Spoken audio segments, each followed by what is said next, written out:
ఏం ఎక్విప్మెంట్ ఉంది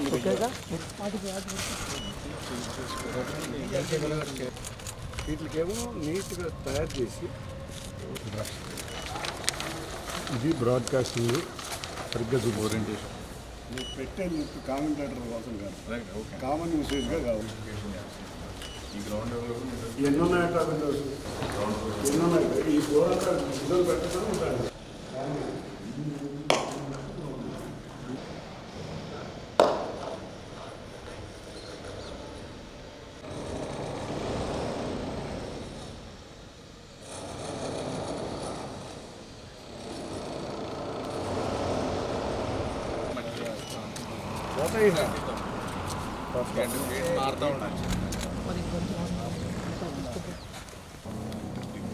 ఇదే main room sir.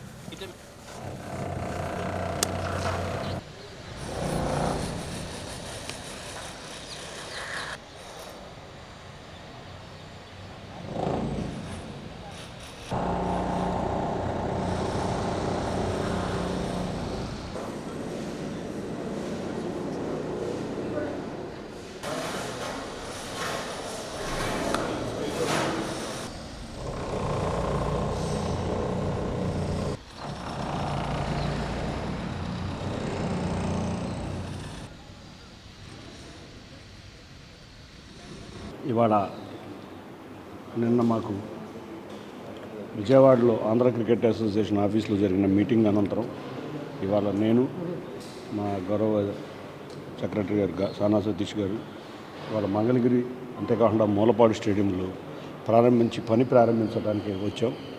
Mangalagiri stadium ముందుగా అనుకున్నట్లు ఇంటర్నేషనల్ స్టేడియం చేయలేకపోయినా రేపు రాబోయే అమరావతిలో సరికొత్త స్టేడియం ఇంటర్నేషనల్ స్టేడియం రాబోతుంది.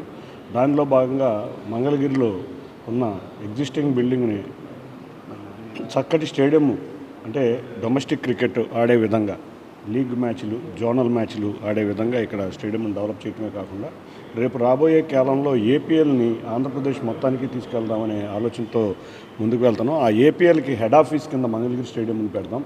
విశాఖపట్నం స్టేడియంలో ఇంటర్నేషనల్ మ్యాచ్లు బాగా జరుగుతున్నాయి కాబట్టి ఏపీఎల్ ఎక్కువ మ్యాచ్లు మంగళగిరిలోను అంతేకాకుండా మూలపాడులోను, కడపలోను ఇట్లా అన్ని ప్రాంతాల్లో నిర్వహిద్దామని ఆలోచిస్తున్నాం. దానిలో భాగంగా ఇవాళ మంగళగిరి స్టేడియంని సందర్శించి ఏమేమి ఆల్రెడీ దీనికి టెండర్స్ ఫ్లోట్ అయినాయి, వర్క్లు ఏమేమి జరుగుతున్నాయో పరిశీలిద్దామని వచ్చాం. ఈ స్టేడియంని అభివృద్ధి చేసి చక్కటి స్టేడియంగా ఉపయోగించే విధంగా ఇక్కడికి వచ్చి దీని ఏర్పాట్లు పరిశీలిస్తుంది. త్వరలో మంగళగిరి స్టేడియంను మరింత అభివృద్ధి చేసే కార్యక్రమాలన్నీ మా సెక్రటరీ గారు సానా సతీష్ గారు వివరిస్తారు. ప్రస్తుతం ఏపీఎల్ రేపు రాబోయే సీజన్ ఆఫ్ ఏపీఎల్ ప్రారంభోత్సవం మ్యాచ్ మంగళగిరి స్టేడియంలో స్టార్ట్ అవ్వాలి. అది గౌరవ ముఖ్యమంత్రి గారిని ఆహ్వానిద్దాం, ఉప ముఖ్యమంత్రి గారిని ఆహ్వానిద్దాం. ముఖ్యంగా ఈ ప్రాంత ఎమ్మెల్యే గౌరవ మంత్రి మా యువనేత నారా లోకేష్ గారితో ఆధ్వర్యంలో మంగళగిరిలో మేము స్టేడియం ప్రారంభించుకుందాం అనుకుంటున్నాం. కాబట్టి మొత్తం రెనోవేట్ చేసి వారి చేతుల మీదుగా ఇక్కడ ఈ స్టేడియంని రేపు మే లోపల పూర్తి చేద్దామనే టార్గెట్ పెట్టుకున్నాం. మేము కూడా విశాఖపట్నం స్టేడియం చూస్తే 45 రోజుల్లో రెనోవేట్ చేసాం. అట్లాగే సుమారు 2 నెలల సమయం పట్టుద్ది ఇక్కడ కూడా.